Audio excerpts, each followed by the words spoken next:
بسم اللہ الرحمن الرحیم۔ السلام علیکم۔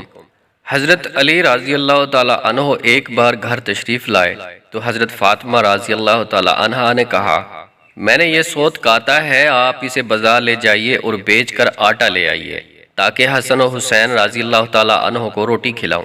حضرت علی رضی اللہ تعالیٰ عنہ وہ سوت بازار لے گئے اور اسے 6 روپے میں بیچ دیا۔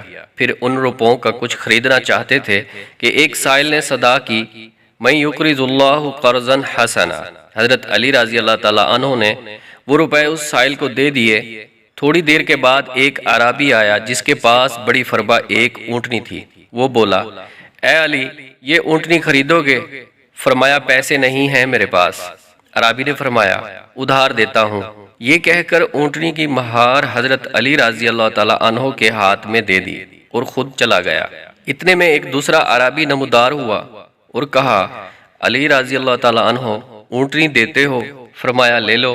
عرابی نے کہا، 300 نقد دیتا ہوں، اور 300 نقد علی رضی اللہ تعالیٰ عنہ کو دے دیے اور اونٹنی لے کر چلا گیا۔ اس کے بعد حضرت علی رضی اللہ عنہ نے پہلے عرابی کو تلاش کیا مگر وہ نہ ملا۔ آپ گھر آئے اور دیکھا حضور صلی اللہ علیہ وسلم حضرت فاطمہ الزہرا رضی اللہ تعالیٰ عنہا کے پاس تشریف فرما ہے۔ حضور صلی اللہ علیہ وسلم نے مسکرا کر فرمایا، علی، اونٹنی کا قصہ تم خود سناتے ہو یا میں سناؤں؟ حضرت علی رضی اللہ تعالیٰ عنہ نے عرض کیا، حضور آپ ہی سنائیے۔